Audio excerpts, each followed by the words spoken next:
Well, it was a pretty big house at that era of time, no electricity and no running water, and it was a nice house. I got a picture of it there at the house, you know. It was a pretty big house, a farmhouse, and comparing it with that era of time with the rest of the neighborhood, it was an outstanding house, really. And you said no running water? No running water. Okay. No, and no electricity either.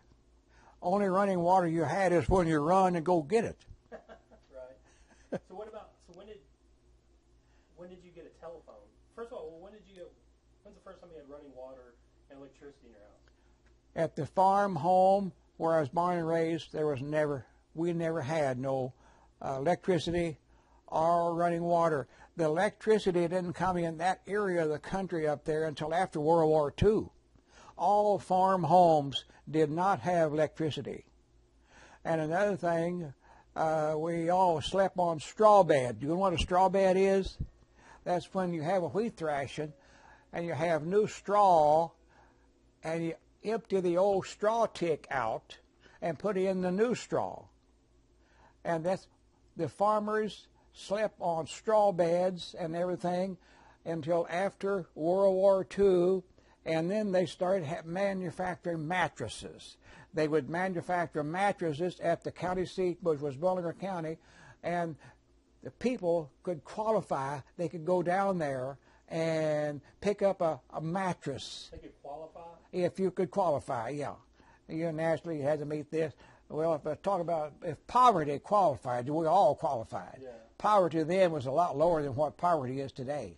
Oh, yeah. You know? Yeah. I can't imagine. But that's another thing. World War II, gasoline was rationed, you know, sugar was rationed, shoes were rationed, tires were rationed, everything was rationed, coffee was rationed even. In order to, now a lot of people don't know this, but in order to buy gasoline, you had to have a sticker. And that sticker gave Dad 3 gallons a week.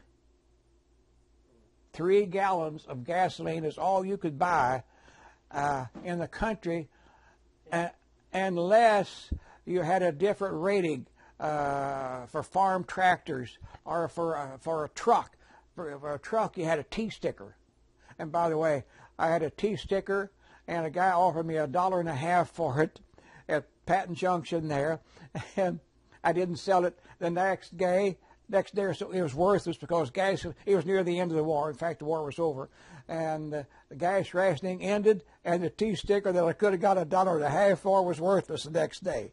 And the stickers that you had was something like a postage stamp. Mm-hmm. Yeah, you had to have something like a postage stamp before you could even buy any gasoline. You know, of course, the gasoline was really expensive, 15 cents a gallon. Wow. Dad got 5 gallons of gasoline for $1 at Perryville.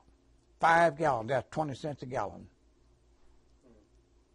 That's hard to Another thing that's interesting to remember, these gasoline pumps, which still existed then, was a gravity flow. You looked up in a bowl, you looked up in a bowl and it measured it, You say, I want 5 gallons. Well, you looked up in that bowl, it was a gravity flow. I remember that. I've seen those. And the man had to pump it out of the tank to fill that gas up there in the bowl, so the customer knew when he got 5 gallons, he looked up there, 5 gallons down. Wow. And these high-speed pumps like we're talking about nowadays, as you know, didn't even exist, Yeah. Digital reading and I've seen those on American Pickers. I've seen Yeah. the old Yeah. gas